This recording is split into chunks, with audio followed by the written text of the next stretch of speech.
Bonjour, aujourd'hui ce sera une vidéo tutoriel sur comment créer son dock Apple en étant bien sûr sur Windows. Alors je ne vais pas vous montrer comment remplacer cette barre par un dock Apple, hein. Je vais montrer comment créer une image, juste une image qui ne sera bien évidemment pas utilisable, une image comme celle-là. Alors ça va être assez simple, en fait j'avais déjà fait une vidéo, comme ici, voilà. Mais depuis j'ai trouvé un truc vraiment beaucoup plus simple qui raccourcira grandement la vidéo et les étapes de fabrication. Donc du coup ça sera beaucoup plus facile. Alors je vais vous montrer en gros ce que ça va donner, le résultat final. Parce que là évidemment ce n'est pas moi. Oups, ce n'est pas moi qui l'a fait, hein, bien évidemment. Hop, profil. Je crois que c'est même une de mes vidéos qui est... vidéo. Ah, j'ai l'habitude de YouTube, moi. Qui est la plus regardée, enfin, plus vue. Je n'ai pas tant vue que ça, mais c'est la plus vue. Voilà. Donc en gros, ça donnerait ça. Alors, bien évidemment, ça c'est avec l'ancienne méthode. Et là, je vais montrer la nouvelle méthode. Enfin, pseudo-nouvelle que j'ai découverte, qui est beaucoup plus simple. Ce qu'on va faire, c'est que la vidéo sera coupée en deux étapes. Deux parties plutôt. Première partie, on va télécharger tout ce qu'il faut pour créer par la suite le dock avec grâce au logiciel. Alors je précise, moi j'utilise Photoshop Studio X.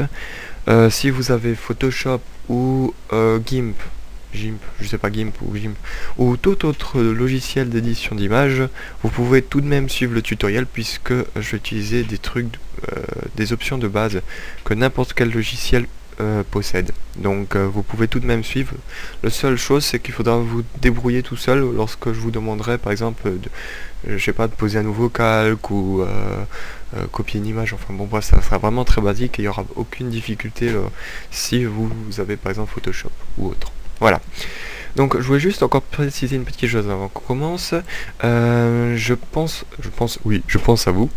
Je fais plusieurs vidéos et je les, je les distille au fur et à mesure. C'est-à-dire je fais beaucoup de vidéos, mais je les mets pas toutes à la suite. Je les programme de telle manière à ce que vous puissiez les suivre. Voilà. Si je mets 15 vidéos en une semaine, je doute que vous ayez le temps de toutes les regarder.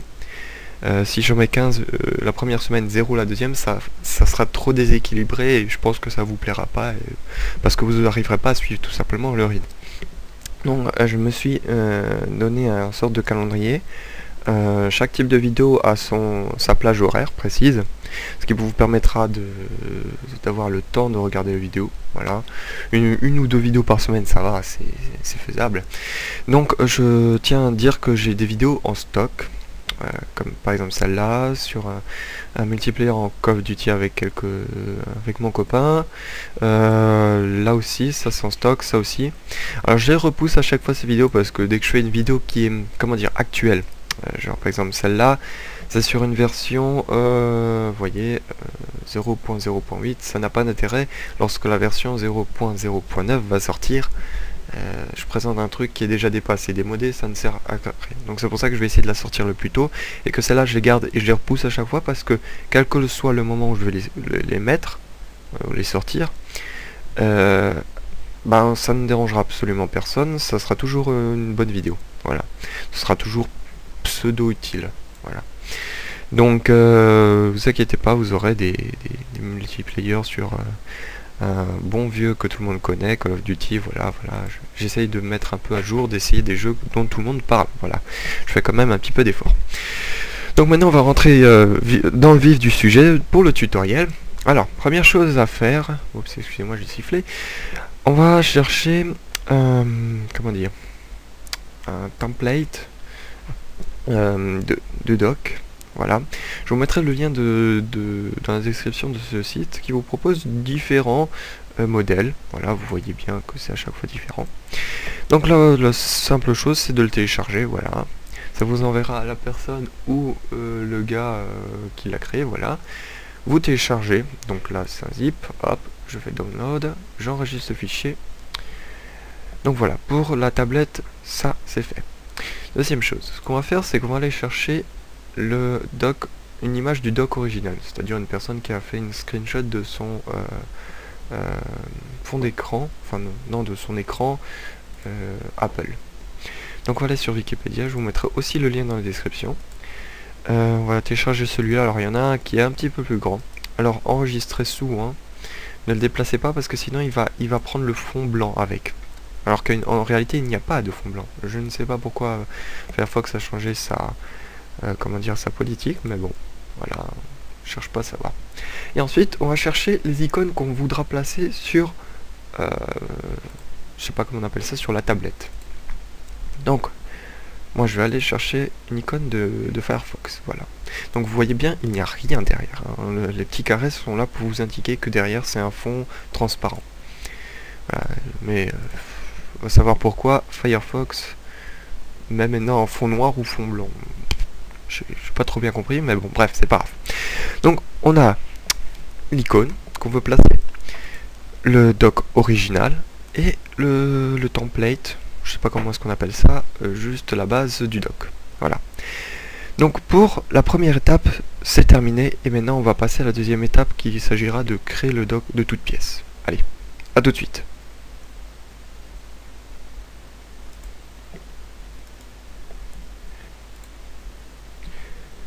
Voilà, donc maintenant on se retrouve dans la deuxième partie qui n'en est pas vraiment une parce que je me suis retrouvé face à un petit problème. Forcément, vu que c'est un vieux tutoriel, j'ai oublié certaines petites choses qui sont quand même importantes. Donc en fait, vous allez devoir télécharger un doc avec des images PNG, puisqu'ici vous téléchargez des fichiers Apple, donc c'est pas lisible, puis c'est même pas des fichiers images, donc ou alors c'est des fichiers images, mais en tout cas on peut pas les ouvrir avec Windows, ça c'est sûr. Donc vous allez aller sur ce site, je vous donnerai le lien dans la description, et vous choisissez l'un de ces docs customisés, créés par n'importe qui, en ayant bien en tête qu'il faut des images PNG. Donc moi j'ai pris le tout premier, le plus coté, voilà, ce qui donne à la fin ça. Voilà, je l'ai dézippé, oups, je suis planté. Donc je l'ai dézippé, oui, en gros. Et vous allez dans le dossier Space Doc, par exemple. Vous allez prendre par exemple celui-là. Si vous ne savez pas lequel prendre, ben, vous suivez, vous faites exactement la même chose que moi. Vous prenez celui-là, vous faites download. Ensuite, vous l'extrayez où vous voulez. Voilà, et ça vous donnera cela lorsque vous rentrez dans le bon dossier. Hein. Pas dans celui-là, dans celui-là.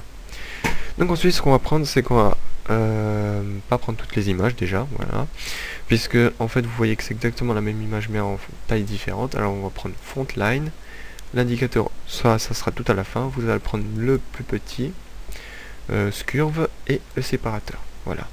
Vous l'importez dans votre logiciel d'édition d'images, voilà, comme ici, vous avez 3. Et alors je vais vous montrer directement le résultat, ce que ça donne à peu près. Voilà, ça vous donnera à peu près ça, par rapport à un truc original. Une image vraiment prise, un screenshot.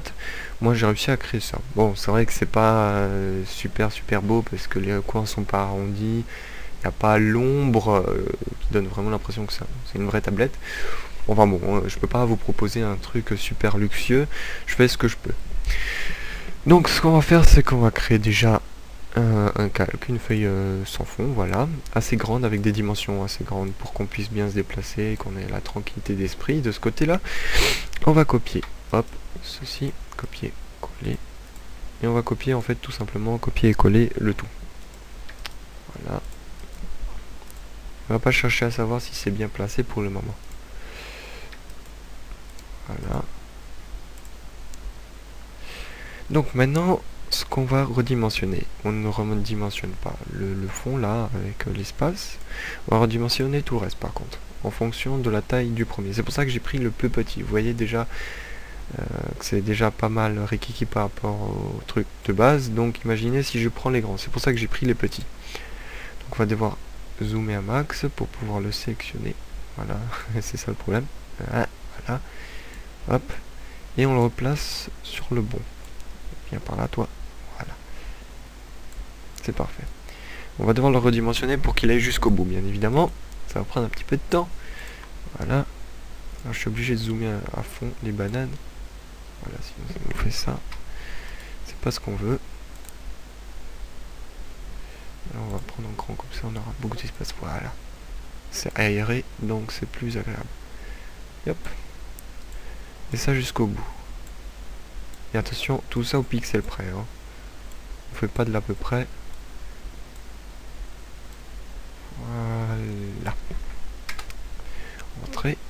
Et ça, on va le placer. Alors ça, c'est vraiment du pifomètre, hein. Vous le placez à vue d'œil ou je sais pas, vous mettez votre pouce, vous fermez un œil et puis et vous visez.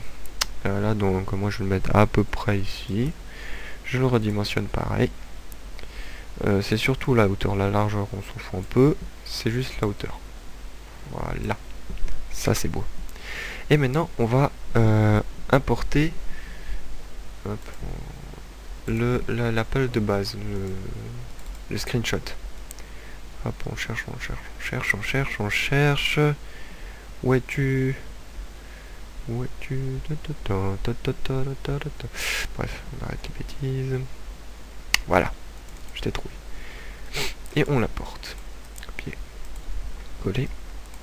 Et ce qu'on va faire, c'est que maintenant on va, lorsque c'est bien fini, on va fusionner avec les trois choses, on va les fusionner pour que ça n'en fasse plus qu'un. Donc lorsqu'on prenne un, ça déplace les deux autres. Et on va le passer à peu près quelque chose comme ça. On va faire une distorsion. Et on va bien caler sur les bords, tout simplement.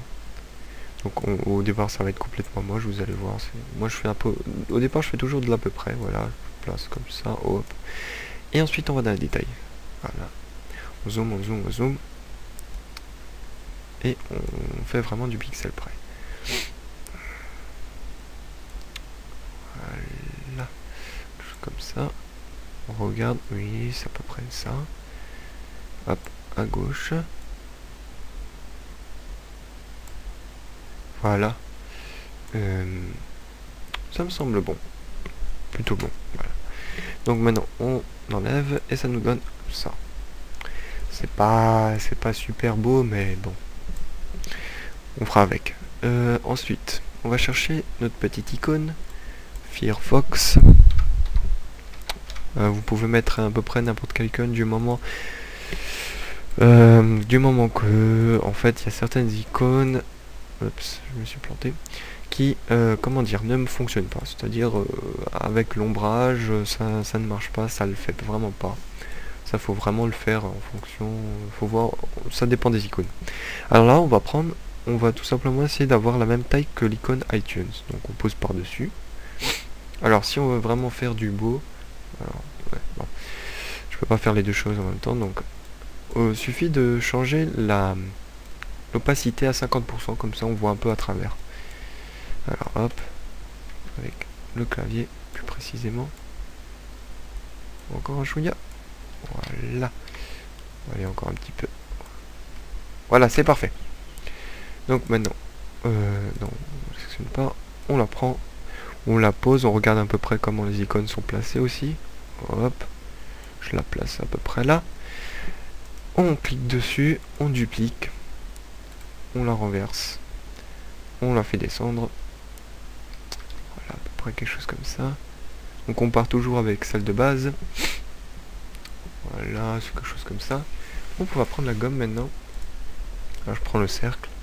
Oula, pas 400 sinon ça va pas le faire. 20. Et là, on peut vraiment faire pour le moment effacer à fond. Jusque là à peu près, voilà. C'est pas grave si ça dépasse un petit peu pour le moment. Je vais prendre peut-être un petit peu plus petit déjà, ça sera plus précis. Et ensuite on va mettre la pression, le minimum. Voilà. Et on va essayer de donner... alors faudra pas se planter, hein, suffit pas de faire hop par-dessus. Et voilà. Vous voyez bien qu'on le voit pas très bien. Alors ce qu'il faudra c'est créer un estompage plus important sur les bords. C'est-à-dire vous voyez bien qu'on voit légèrement mieux au centre, ici, que sur les bords. Donc ce qu'on va faire c'est qu'on va faire des ronds comme ça, hop, des demi-cercles. Hop, hop, hop, hop, hop, hop, hop, hop, hop. On peut vite fait passer, hop, très rapidement par-dessus. Voilà. Vous pouvez prendre avec le flou, comme ça, ça donnera un estompage plus progressif, plus joli. Voilà. On n'oublie pas un peu en haut. C'est censé être une ombre non plus, donc voilà. Voilà. Voyons voir ce que ça donne. Ouais, ça le fait, c'est pas trop mal. Bon. Comme j'ai dit, c'est pas le luxe, mais on fait comme ça. Alors ensuite, pour que ça soit vraiment plus précis, vous allez choisir le fond. Le fond, vraiment le fond, et vous allez mettre du noir. Vous voyez bien que ici, ça se voit encore. Donc ce qu'on va faire, c'est qu'on reprend une gomme, avec une précision accrue. Précision, on va mettre au max. Et déjà, on va prendre le bon calque. Hop, celui-là, je pense. Non, c'est pas celui-là. Voilà, c'est celui-là. Et on efface en faisant attention de ne pas effacer ce qui se trouve sur le... Voilà. Bon, de toute façon, ensuite, c'est comme dit sur fond transparent, donc ça se verra pas tant que ça non plus. Hop. 400. Non, je me suis planté de calque. Ça, c'est un problème, je me trompe toujours de calque. Faut pas que je... Voilà, hop. Parfait. Et maintenant, il nous reste plus qu'à appliquer le cerceau. Alors ensuite, vous prenez l'indicateur qu'il vous faut. Je vais prendre le plus grand. Voilà. Hop. Et on colle tout ça. Alors, tout en haut. Alors là, il faut juste vérifier les priorités. Alors, je sais pas comment on appelle ça. Voilà, pour que ça, il y ait quelque chose de cohérent. Genre, par exemple, si j'inverse, eh bien qu'il y a quelque chose qui ne colle pas. Donc là, c'est... Bon, en fait, je crois que je l'ai bien passé. Voilà, un petit peu comme ça. On regarde à peu près sur ce que ça donne sur l'original. Voilà. Et bien, ça donne ça. Donc, je pense que le tutoriel peut être terminé ici. Hein. Je vous ai montré sur une icône. Ensuite, vous pouvez prendre bien évidemment chaque fond que vous voulez et le faire à votre sauce. Voilà, donc vous savez bien que c'est pas terrible, mais ça va encore, c'est potable, c'est vivable. Ça reste du travail à moteur, donc forcément je peux pas vous fournir un super truc. De toute façon, voilà, c'est comme ça. Juste une petite dernière chose avant qu'on se quitte. Donc vous voyez, je mettrai tous les liens dans la description. Si c'est pas le cas, vous me le prévenez et je les mettrai, tout simplement. Voilà. Je vous montre un petit truc aussi. Alors, je vais aller sur le site officiel, ce sera mieux. Il y a un site qui s'appelle Stardock qui vous propose plein de logiciels excellents pour que vous customisez votre Windows à fond les bananes. Et là, il vous propose d'avoir votre propre dock Apple, mais un truc utilisable. C'est-à-dire à la place de la barre ici, je sais pas comment on appelle ça, ouais, la barre. Ben, vous aurez un dock Apple, voilà. Mais sur Windows, voilà. Donc ça, c'est un super truc qui est pas mal. Alors, il ne propose pas que ça, il vous propose un truc qui m'a assez plu. Non plus, tu peux changer, voilà. Ah, voilà. Un truc assez intéressant, c'est ça. C'est une animation Apple. Vous savez, lorsque vous cliquez sur votre dock, il y a la fenêtre qui s'ouvre, mais pas de manière carrée, c'est-à-dire on a l'impression que ça sort d'une... comme la lampe d'Aladin. Ça... Eh bien, vous avez des vidéos, bien évidemment. Alors, je sais pas, ce que je peux vous en montrer une. Voilà, allez hop, avance plus vite. Voilà. Ouais. Alors là, il ne montre pas grand-chose, mais... Voyez bien comme ça sort. De la manière dont ça sort, c'est assez... oui, ça c'est Apple. C'est Apple. Voilà, donc vous avez aussi le Stardock, le truc, voilà. Je mettrai dans la description ou alors vous me le demandez comme d'habitude. Bref, je vais essayer de ne pas trop éterniser. Voilà, 25 minutes. Oh là là, 25 minutes. Tout ça pour juste ça. Bref, c'était censé être plus court, mais c'est plus long. Bref. Donc c'est tout ce que j'avais à dire, tous les liens seront dans la description ou alors vous me le demandez et on se retrouvera pour d'autres vidéos tutoriels et gameplay de vidéos. Voilà. Donc moi je vous dis à ciao, bonsoir.